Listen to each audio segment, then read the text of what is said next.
একটু মানুষেরা মানে অন্যরকম মনে করতো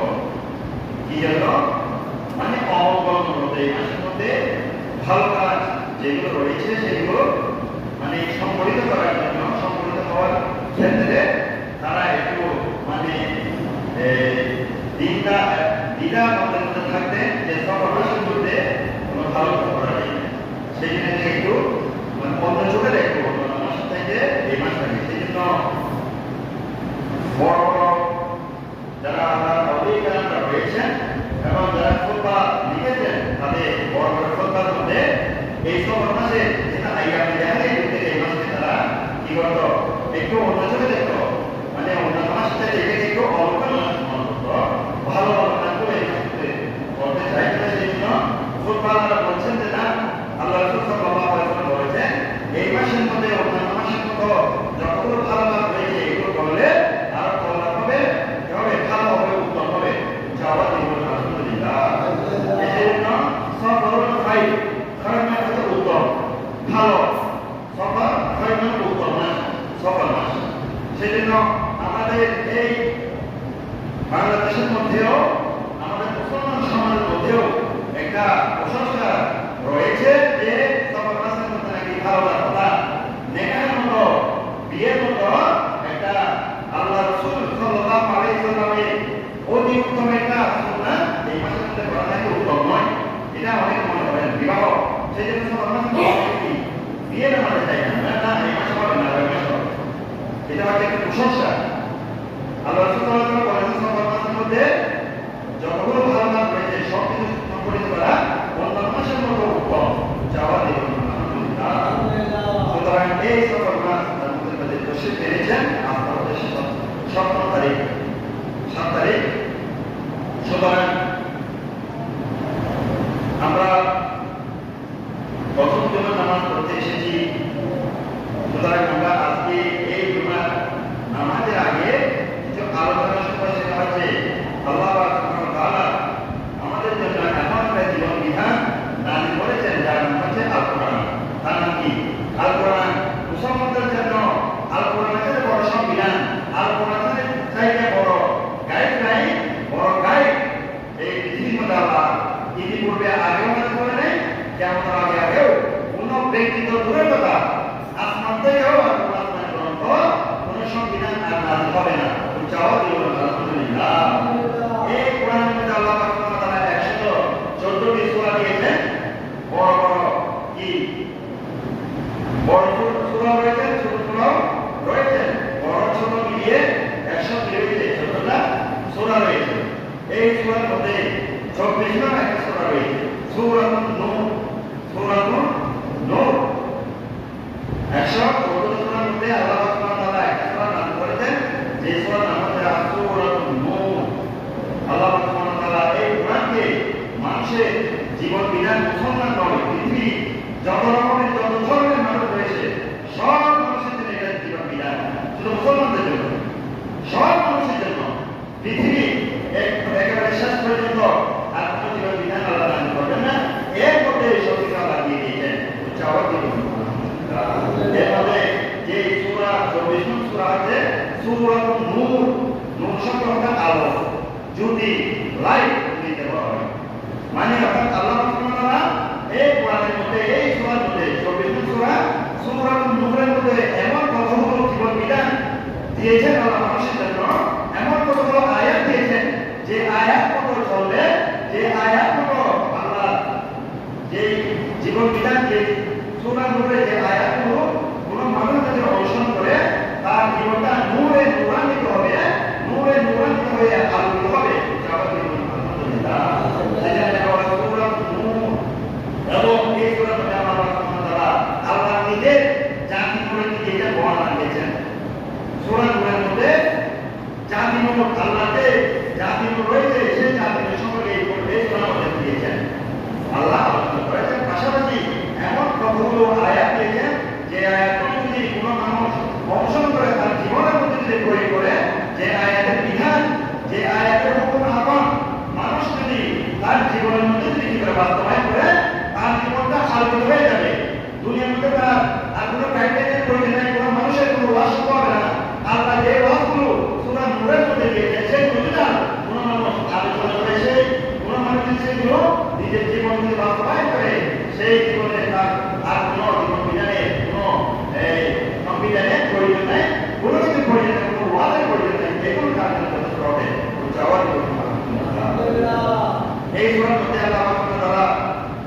64টা কি দিয়েছেন? আয়াত দিয়েছেন, 64টা আয়াত এবং 1247টা শব্দ দিয়েছেন এবং 5776টা দিয়েছেন, বর্ণ দিয়েছেন।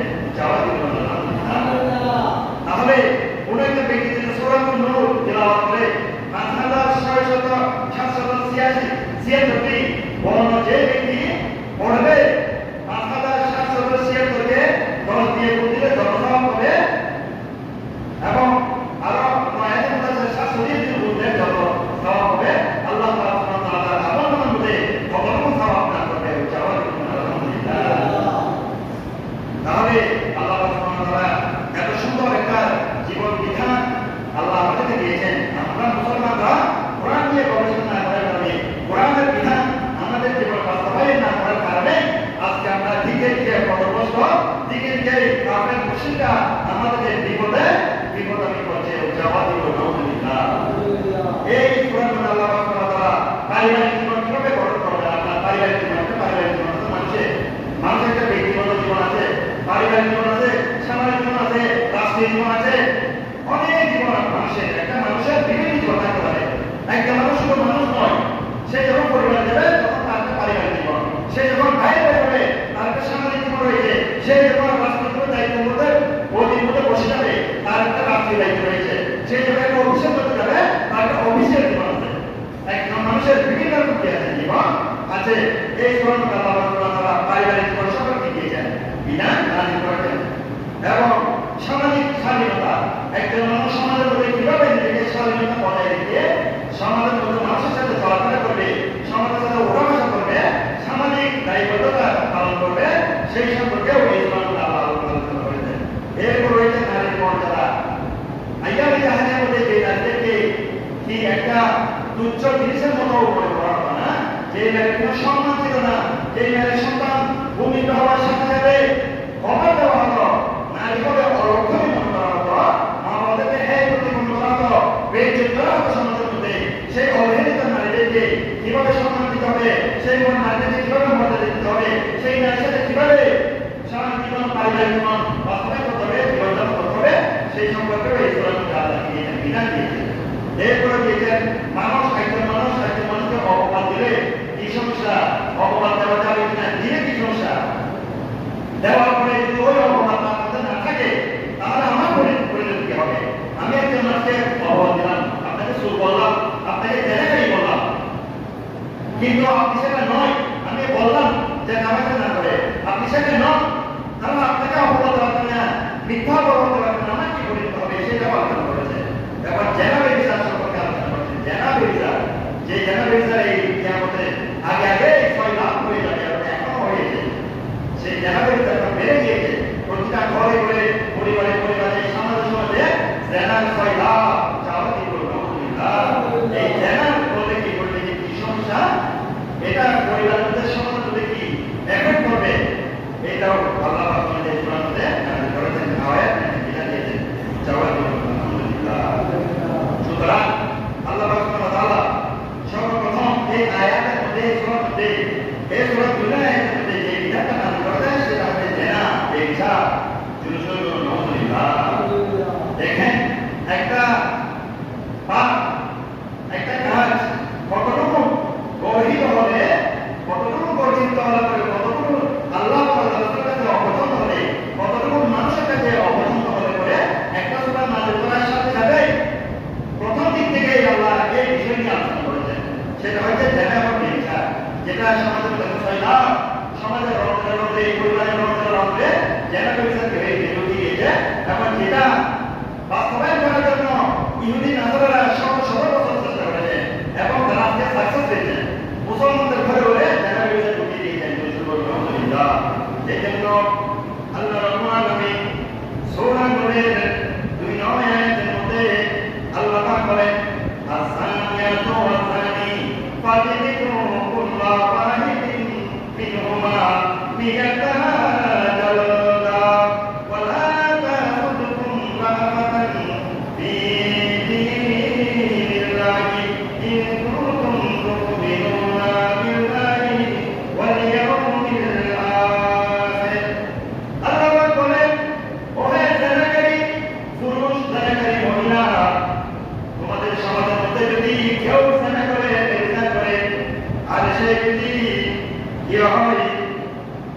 অবিবাহিত হয় তাকে মানুষের সামনে তাকে কি করবে ২০০০ একসাথে ব্যবসা করবে মানুষের সামনে ওপেন ভাবে মাঠের মধ্যে তাদেরকে ব্যবসা করবে চাবুককে মারবে একসাথে চাবুক মারবে আর যদি ওই ব্যবসায়ী যদি বিবাহিত হয় বিবাহিত হয় ওই বিবাহিত নারীকে ওপেন থেকে ময়দানের মধ্যে অর্ধেক পর্যন্ত গিয়ে পাথর মেরে গ্রহণ করে তাকে কি করবে হত্যা করবে আচ্ছা আজকে মুসলমান সমাজের মধ্যে আমরা এই বিধান নাই বলে সমাজের পরিবারের অন্তরে এই জায়গাটা বিচার করে গিয়েছে একটা পরিসংখ্যান বলতেছেন যে ওরা বিশ্বের মধ্যে বাংলাদেশের একটা গবেষণার মধ্যে বলতেছেন যে বাংলাদেশের মধ্যে 95% মহিলা দর্শিত হয়ে যাচ্ছে কিভাবে আপনার ঘরের মধ্যে আমার সন্তানেরা আমার সন্তানের পর্যন্ত নিরাপদ নয়। আপনি মনে করছেন আপনার ছেলে আপনার মেয়ে এটা বিরত হবে তাদেরকে সেভাবে গাইডেন্স করতে হবে। আপনি মনে করতেছেন না আপনার আবারও চলছে দিন চলছে ভালো যাচ্ছে আমার ছেলে মেয়েরা সুন্দরভাবে চলাফেরা করছে জীবনযাপন গ্রহণ করছে। শয়তান আপনার চোখে আপনার ছেলে মেয়ের চোখে ধুলো পানি দিতে বিষয়টা করে রাখো। আপনি আপনার সন্তান সম্পর্কে আপনাকে কি রাখতে হবে খবর রাখতে হবে কোথায় যাচ্ছে কি করছে স্কুলের নাম দিয়ে কোথায় যাচ্ছে কলেজের নাম দিয়ে কোথায় যাচ্ছে ঘরের মধ্যে নিরাপদ কিনা আমি একদম রেখে গেলাম আমার সন্তান ঘরের মধ্যে নিরাপদ কিনা আমি কতটুকু সেফটি দিতে পেরেছি। শয়তানটা বলছি নাই আপনি আপনার সন্তানকে না হয় বন্দি করেছেন ঘরের মধ্যে দেখে দেখে শয়তান তো আর বন্দি করতে পারেন নাই। শয়তান তো রয়েছে সবসময় সেজন্য 95% মুসলমান সন্তানরা নাকি দর্শনের শিকার হয়েছে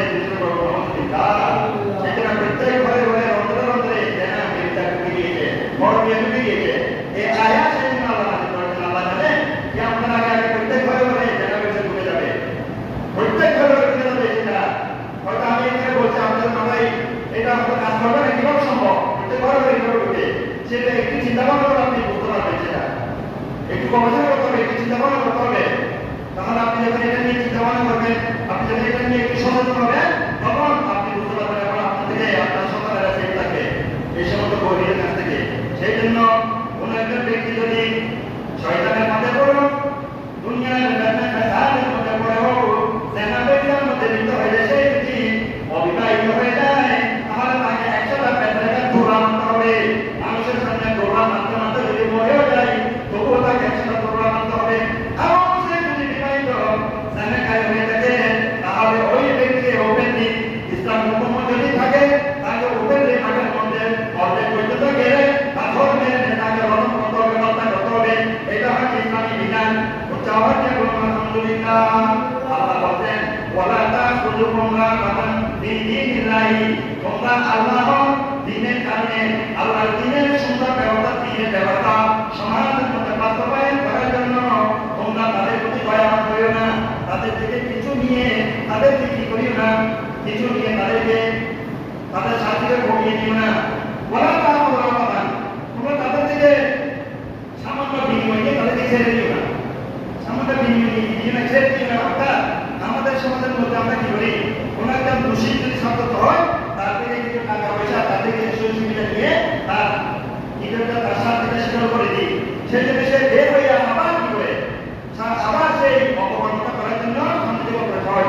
একজন চোখে যখন যথাযথ শাস্তি দেওয়া হলো না একজন মারাকে যখন সরকার যথাযথ কি বললো না শাস্তি দিল না সে বের হয়ে আবার মারা করবে।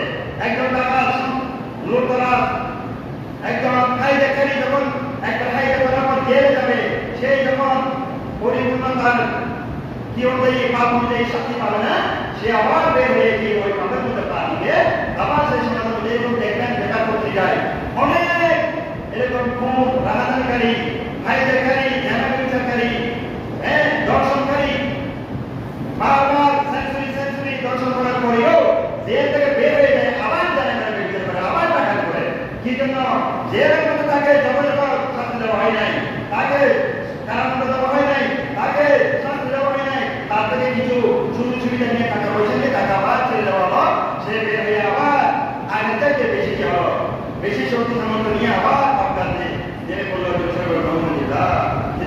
তাদের থেকে কিছু আল্লাহ দিনের বিধান বাস্তবায়ন করার ক্ষেত্রে তোমরা সমাজের মধ্যে কি করি না, তাদের যারা দোষ করে তাদের উপরে দয়া পান করি না, দয়া দেখিও না, দোষ করেছে শাস্তি।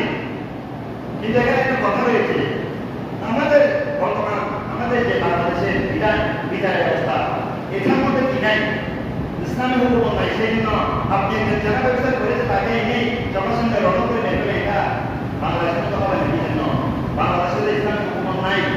আমাদের যদি কোনো অভিযোগ করা তাহলে আমাদের সরকারের কাছে দিতে হবে সুগন্ধ। যেদিন আমাদের বাংলাদেশের মধ্যে ইসলামী হুকুমত কায়েম হবে, কোরআনের হুকুমত কায়েম হবে, সেদিন আপনি সমাজের মধ্যে সেটা বাস্তবায়ন করতে পারবেন। কিন্তু আমাদের এখানে তো নাই। আমাদের চুরি করতে হাত কথা নাই। আপনি একজন গরিবের ছেলে, গরিবের মানুষ একজন চুরি করলো, আপনি তাকে হাতটা কেটে দিলেন।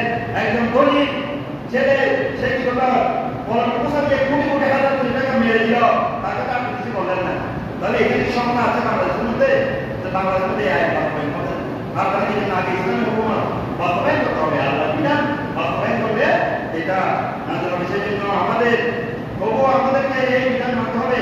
সমাজের পাকুক আর না পাকুক, আমরা নিজের জন্য আমরা আল্লাহর এই বিধান মানব। কেন আমরা আল্লাহ বলছেন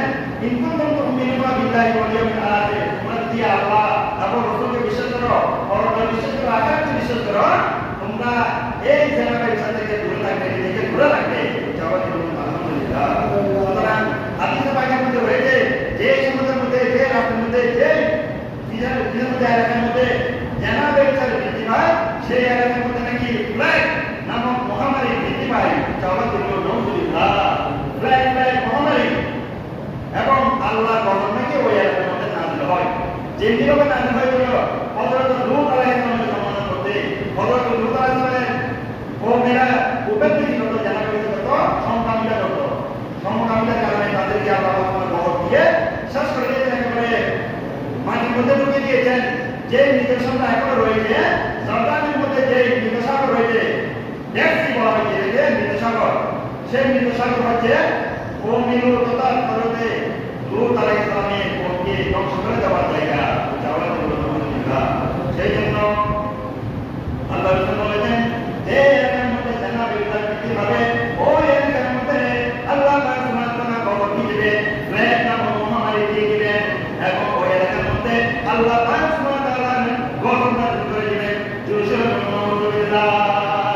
সুতরাং এই কাজ থেকে আমাদেরকে দূরে রাখতে হবে, পরকে থেকে দূরে রাখতে হবে, জানাবে বিচার থেকে নিজেকে হেফাজত করতে হবে। আপনার অজান্তে আপনি জানাবে বিচার লিপ্ত হয়ে যাবেন। এটা শয়তান যে কোনো সময় আপনাকে কত বিপদের কথা আপনার সন্তানকে বিপদ করতে পারে। সেই জন্য সন্তানদেরকে কি করবেন, দেখভাল করতে হবে, খোঁজ খবর রাখতে হবে, কোথায় যায়, কি না করে এগুলোকে খোঁজ খবর রাখতে হবে। আমাদের দায়ভার আপনার উপরেই করতে হবে। আল্লাহ আপনাকে জিজ্ঞেস করবে, আপনি পরিবারের কর্তা, আপনি পরিবারের বাবা, আপনি পরিবারের বড় ভাই সন্তান, আপনার সন্তান কি করে না করে সেগুলো হিসাব আপনাকে দিতে হবে।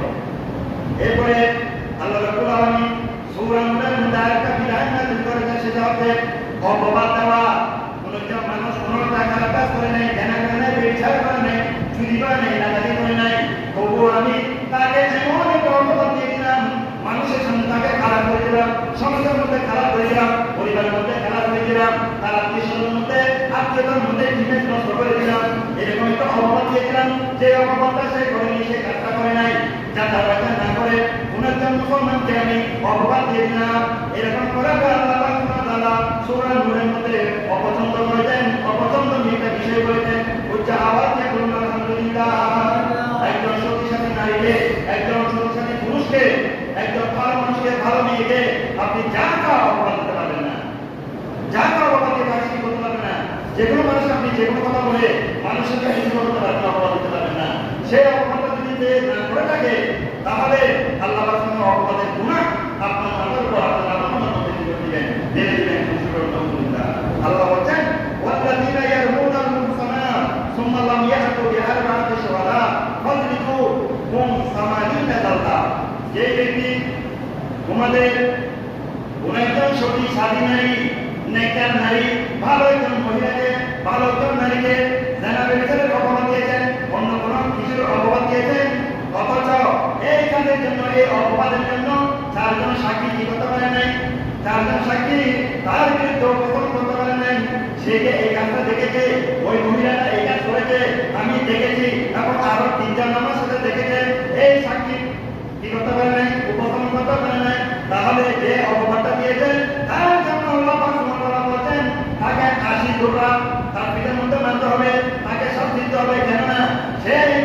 সাথী নারীর বিরুদ্ধে অপবাদ দিয়েছে, যে নারীটা এই কাজটা করে নাই, এই ছেলেটা করে নাই, ব্যভিচার করে নাই, তাকে তবুও ছেলেকারী হিসেবে অপবাদ দিয়েছেন। কিন্তু অপবাদের কারণে সেই ব্যক্তি যে অপবাদ দিয়েছেন সে কোনো ডকুমেন্ট দেখাতে পারছে না, চারজন সাক্ষী জোগাড় করতে পারে নাই। আল্লাহ বলতে তাকে ফাঁসি দৌড়া মারো।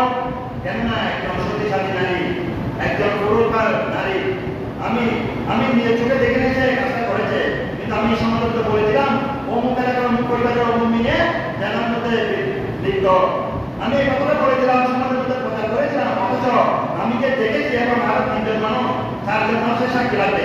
উন্নত মানুষকে জানার যদি আপনি যদি অপমান দেন, জানাকারী যদি বলে থাকে, তাহলে আপনি 4 জন সাক্ষী নিতে হবে, আনতে হবে। যারা সৌজনকে দেখেছে যে আমি জানা করতে দেখেছি ওকে, এরকম 4টা যদি সাক্ষী জোগাড় করতে না পারে, তাহলে ইসলামী হুকুমত মতে আল্লাহ বলছেন ইসলামী হুকুমত যদি থাকে আপনাকে 80 দৌড়া মারতে হবে, সাবুক দিয়ে 80 দৌড়া, যেহেতু আমি অপবাদ দিয়েছি তাকে। আমি তাকে বলেছি জানাকারী, কিন্তু আমি তাকে ডকুমেন্ট দেখাতে পারছি না, আমি 7 জন মানুষ সাক্ষী দিতে পারি নাই। আপনি শুধু একজন দেখতে হবে না, আরো 3 জন দেখতে হবে একসাথে। কঠোর বিধান, আপনি জায়গা থেকে আবার জানাকারী বলতে পারবেন না, আপনি জায়গা থেকে ব্যবচারকারী বলতে পারবেন না। এটাকে বিষয় রয়েছে যে কোনো অপবাদ দেওয়ার আগে আল্লাহ সতর্কতা করেছেন, এটা সতর্কে দেখতে হবে। 4 জন মানুষ সতর্কে দেখতে হবে, তাহলে জানার ফলটা বাস্তবে হবে। আপনি রোধন করবেন বাস্তবের মাধ্যমে খবর 4 জন মানুষ যদি দেখে যে আমি দেখেছি, আমি ওখানে দেখেছি, অমুক দেখেছে অমুক দেখেছে, তাহলে 4 জন মানুষ থাকে ভিত্তিতে ডকুমেন্ট দিয়ে, তাহলে এটা কাজটা বাস্তবায়ন করতে হবে ইসলাম হুকুমত। তাহলে একটা জিনিস, আরেকটা আয়াতের মধ্যে শিখে দিলাম যে কোনো মানুষকে যে বিষয়টি দেওয়া যাবে না, অপবাদ দেওয়া যাবে না, আপনাকে সাক্ষী উপস্থাপন করতে হবে। কেননা হাদিস শরীফের মধ্যে রয়েছে যে ইনসান মানুষের কথা ইসলামী হুকুমত গ্রহণ করে না। যদি আমার বাংলাদেশের মধ্যে যদি ইসলামী হুকুমত থাকে, ইসলামী যদি আইন বিধান থাকে, তাহলে 3 জন মানুষের সাক্ষ্য কোনোদিনই কি করবে না, গ্রহণ করবে না। এটা হচ্ছে মিথ্যাবাদী, যে উপরকে মিথ্যা কথা বলে, সমাজের মানুষের জানলে এই মানুষটা মৃত্যু কথায় কথায় মিথ্যা বলে, সেই জন্য সে যদি কোনো কিছু এসে বলে যে অমুক এলাকার অমুক মেয়েকে আমি এটা করতে দেখেছি, তার সাক্ষ্য গ্রহণ দিতে হবে না। কেন না মানুষের জানতে চাই মৃত্যু, সেই কথায় কথায় মিথ্যা বলে, এরকম মানুষের কোনো সাক্ষ্য কেউ গ্রহণ করতে পারবে না, এখানে কোনো দিবে না। আরেকটা হয়তো অপবাদ দাতা, কোনো যে মানুষ সবসময় যদি মানুষকে অপবাদ দেয়, অমুকের করেছে অমুকের করেছে, সবসময় মানুষের বিরুদ্ধে অপবাদ দেয়, এরকম মানুষের সাক্ষী হলো ইসলামী হুকুমত গ্রহণ করা। সেই উদ্দেশ্য করে যে আমি আপনাকে দেখেছি অমুকের করতে দেখেছি, আমি ইসলামী হুকুমত বলে তোমার কথা গ্রহণযোগ্য কেন না, তুমি আজকে ওর নামে বলো, আর ওর নামে বলো, পশুর নামে বলো, তুমি মিথ্যাবাদী, তোমার অপবাদ কি নয়, সঠিক নয়, তুমি সঠিক কিছু কি করতে পারবে, সাক্ষ্য করতে পারবে, সেটা তোমার সাক্ষ্য গ্রহণ হবে না। আরেকটা হচ্ছে পক্ষপাত দুষ্ট। পক্ষপাত মানে 2 জন দুষ করেছে, যে খুশি দুষ করে না আমি তার পক্ষে নিলাম, অথবা যে কোনো মানুষের কোনোকে বিচার করতে গিয়েছে সে সবসময় একজন মানুষের পক্ষ নেই, যেদিকে সুবিধা পাই, যেদিকে টাকা পয়সা পাই, সেই মানুষের পক্ষপাত দুষ্ট মানে যে মনে করেন তাকে টাকা দিতে পারে নাই স্বাধীন বিচারের মধ্যে, তার পক্ষে বিচারটা দিবে না, যে দিতে পারছে তার পক্ষে দিয়ে দিবে, সে খুশি হবে হোক। এরকম পক্ষপাত দুষ্ট মানুষের সাক্ষ্য ইসলামী হুকুমত গ্রহণ করে না। সুতরাং ইসলামী হুকুমত আবার যেখানে সেখানে আপনাকে যে কোনো দণ্ড দিবে না। সব কিছু যাতায়াত করার পরে আপনি যখন সিলেক্ট করবেন যে আপনি এটা করেছেন অপরাধ, আপনি এই দুষ্টা করেছেন, তখনই আপনাকে কি করবেন, হক বা শাস্তি বিনা নাজিল করবেন, গ্রহণ করবেন। এরপরে সমাজের মধ্যে অশ্লীল ছড়ানো হারাম। আপনি আমি যদি সমাজের মধ্যে এমন একটা কাজ করেছি যেটা খারাপ কাজ, এই কাজটা যদি করি আমি সমাজের মধ্যে যদি এটা যদি হয়ে যায়, প্রচলন হয়ে যায়, মানুষ আস্তে আস্তে আস্তে আস্তে বিপদগামী হয়ে যাবে, খারাপ দিকে ধাবিত হয়ে যাবে। সেই জন্য বিপদগামী হওয়ার আগে আগে আপনি সমাজের মধ্যে কোনো অশ্লীল কোনো কাজ করতে পারবেন, যেটা দেখে দেখে আস্তে আস্তে মানুষের কি হয়ে যাবে, সেই কথা দিকে ধাবিত হবে। মনে করেন আপনি একটা জিনিস দেখেন, আপনি মনে করেন আমরা যারা বালেক পেয়েছি, আমাদের 17 বছর নামি থেকে নিহার পর্যন্ত ঠিক আছে, আপনি এতই স্ট্যান্ডার্ড হয়ে গেল, আপনার ছেলে এত স্ট্যান্ডার্ড হয়ে গেল, আপনার ছেলে কি করলো, এখন হাফ প্যান্ট বেরো করে সমাজের মধ্যে হাঁটে, রাস্তাঘাটে হাঁটে, আপনার ছেলে থেকে দেখে একজন বলো রাজ্যের বলো একটা রাস্তা রাস্তা থেকে হয়ে গেল, প্রচলন হয়ে গেল। মানে আপনি একটা খারাপ কাজ, যেটা মানুষের চোখে একটা খারাপ কাজ, একটা কাজ সমাজের মধ্যে বাস্তবায়ন করে আস্তে আস্তে সমাজের মধ্যে প্রচলন হয়ে গেলে, এই সমস্ত খারাপ কাজ সমাজের মধ্যে প্রচলন করা হারাম। এর থেকে সমাজ আস্তে আস্তে আস্তে খারাপের দিকে চলে যাবে। সেই জন্য কোনো একটা খারাপ কাজ করার আগে আগে আপনাকে চিন্তা ভাবনা করতে হবে। আল্লাহ বলেন ইন্নাল লাযিনা ইউহিব্বুনা আন তাশিয়াল ফাহিশাতা লিল্লাযিনা আমানু লাহুম আযাবুন আলীম ফিদ দুনিয়া ওয়াল আখিরাহ। যে ব্যক্তি সমাজের মধ্যে রাষ্ট্রের মধ্যে কোনো একটা খারাপ কাজ বাস্তবায়ন করলো এবং সেটা বাস্তবায়ন করে সে বাস্তবায়ন করতে পছন্দ করলো, সেটা করে স্বাচ্ছন্দ্য করলো যে আমি এই কাজটা করলাম অথচ এটা খারাপ কাজ, আমি এই কাজটা করলাম অথচ এটা করা কি নয়, ইসলাম বলতে যায় নয়। একজন সাধারণ ছেলে কোনোদিনও কি করতে পারবে না, হাফ প্যান্ট করতে পারবে না। আপনি দেখবেন টাউন মধ্যে দেখেন হাফ প্যান্ট করা হচ্ছে, ইসলাম ওই বিজাতির সংখ্যা আমাদের সন্তানেরা হাফ প্যান্ট করে। কে বাবা তুমি ছোটবেলায় হাফ প্যান্ট বড় হয়ে ভালো করে, এখন তুমি যখন সবার হয়ে গেছে তুমি এখন কি জন্য হাফ প্যান্ট করে না? তোমার এতটুকু পর্যন্ত যা দেখা যাচ্ছে সেটা হচ্ছে হারাম, জাহান্নামে জ্বলবে। এবং সমাজের মধ্যে মদ, জুয়া, জেনা, ব্যভিচার যেটাই আপনি সমাজের মধ্যে আপনি বাস্তবায়ন করবেন, আপনার থেকে দেখে দেখে আক্রমণ করবে, তাহলে সব মানুষের পাপের বোঝা কাঁধে নিয়ে আপনাকে জাহান্নামে যেতে হবে। আলহামদুলিল্লাহ। সুতরাং সমাজের মধ্যে যে ব্যক্তি এরকম খারাপ কাজ করতে কি করে স্বাচ্ছন্দ্য করে এই ইচ্ছা করে, তার জন্য লাহুম আযাবুন আলীম, তার জন্য আল্লাহ পাক সুবহানাহু যন্ত্রণাদায়ক শাস্তি রেখেছেন। যন্ত্রণাদায়ক শাস্তি, যন্ত্রণা মানে কি রকম আমি যন্ত্রণাটা বুঝাই। একজন মানুষ নখের এখানে কোনটা ভুলে ঢুকেছে, কোনো একটা আঘাত পেয়েছে ছুরির মধ্যে, ওই আঘাতের মধ্যে আপনি যখন আবার কোনো ছুরি দিয়ে ঢুকাবেন সেই যন্ত্রণা পালন করতে পারবে না। একটা পিন দিয়ে হোক, একটা লোহা দিয়ে হোক, আপনি যেখানে পোশাক ঢুকাবেন সেই যন্ত্রণা পাবে না, মরবে না, কিন্তু যন্ত্রণা পাবে, কষ্ট পাবে। সেরকম যন্ত্রণা নিয়ে দিয়ে আল্লাহ জাহান্নামের আগুনের মধ্যে, জাহান্নামের মধ্যে তাকে শাস্তি দিবে। যেখানে আঘাত পেয়েছে সেখানে আবার আঘাত দিবে, যেখানে আঘাত পেয়েছে সেখানে আবার আঘাত। আপনি মরবেন না, আপনাকে বারবার আঘাত দেওয়া হবে, কষ্ট দেওয়া হবে, আপনি মরবেন না। দুনিয়ার মধ্যে কষ্ট বলে মানুষ আল্লাহকে দাও না, আমার মৃত্যু কেন হয়েছে, আমাকে আপনি তুলে নেন, আমি তো আর যন্ত্রণা সহ্য করতে পারছি না। কিন্তু আমাদের মধ্যে জাহান্নামের মধ্যে একজন মানুষ যখন কষ্ট পাবে, সে আল্লাহর কাছে চাইবে, আল্লাহ আমাকে কি দেন, মৃত্যু দেন, আল্লাহ আমাকে মৃত্যু দেন, আমি আর সহ্য করতে পারছি না। আল্লাহ বলবেন তোমার মৃত্যু শেষ, তুমি একবার মৃত্যুবরণ করো, যে জাহান্নামের মধ্যে তোমার কোনো মৃত্যু নাই। আর জান্নাতে যারা যাবে তাদের কোনো মৃত্যু নাই, তারা সাথে তোমার আজীবন থাকবে, জাহান্নামের মধ্যে যারা মারা হয়ে যাবে। সুতরাং আরেকটা হচ্ছে পর্দার বিধান, পুরুষের পর্দা রয়েছে, মহিলার পর্দা রয়েছে, এটাও এই সূরার মধ্যে দিয়েছেন। আল্লাহ বলছেন কুল্লিল মুমিনিনা ইয়াগুদ্দু মিন আবসারিহিম ওয়া ইয়াহফাযু ফুরুজাহুম।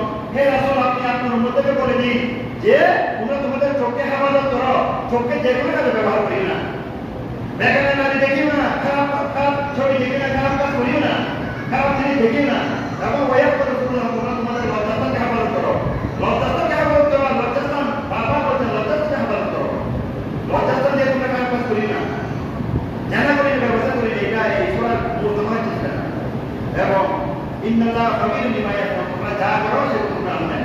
তোমার উম্মে আল্লাহ বলেন কুল্লিল মুমিনাতি ইয়াগুদ্দু মিন আবসারিহিন্না, হে নারীরা তোমরা তোমাদের নারীকে কি করো, তোমাদের চোখে হেফাজত করো, তোমরাও বেগানা পুরুষ দেখিও না, খারাপ কি দেখিও না, জিনিস দেখিও না। তোমরা তোমাদের জন্য পর্দার বিধান রয়েছে এবং পুরুষদের জন্য পর্দার বিধান রয়েছে, পুরুষদেরকেও চোখে হেফাজত করতে বলা হয়েছে। সুতরাং আমরা আরো অনেক কথা সংশোধনের কারণে এবং আরেকটা বিধান নাজিল করেছে, সেটা কারো ঘরে প্রবেশের একটা বিধান। কারো ঘরের মধ্যে আপনি হুট করে ঢুকে যেতে পারবেন না, ঘরে আপনি কারো ঘরে গেছেন, বাইরে দাঁড়িয়ে পালা দিতে হবে, তাতে অনুমতি দিতে হবে। ইয়া আইয়ুহাল্লাযীনা আমানু লা তাদখুলু বায়তান গায়রা বুয়ুতিকুম হাত্তা তাস্তানিসু, তোমরা মানুষ থেকে কি নিয়ে অনুমতি না নিয়ে, সালাম না দিয়ে, ওয়ালা তুসাল্লিমু কি যে সালাম না দিয়ে এবং অনুমতি না নিয়ে তোমরা কারো ঘরে প্রবেশ করিও না। সুতরাং আমরা এই সূরা নূরের এই বিধান থেকে জানতে পারলাম, গুনাহ মানুষ যদি আল্লাহর প্রদত্ত এই বিধানগুলো যথাযথভাবে পালন করে থাকে, তার জীবনটা নূরে নূরান্বিত হবে, নূরে আলোকিত হবে। সেই মানুষের আর কোনো বিধানের প্রয়োজন নাই, সে একজন ইনসানের নামে পরিণত হবে। যাওয়ার জন্য আলহামদুলিল্লাহ আল্লাহ সুবহানাহু ওয়া তাআলা এই সূরার মধ্যে যে বিধানগুলো দিয়েছেন আমি সম্পূর্ণ বুঝি, একটা জিনিস করতে পারি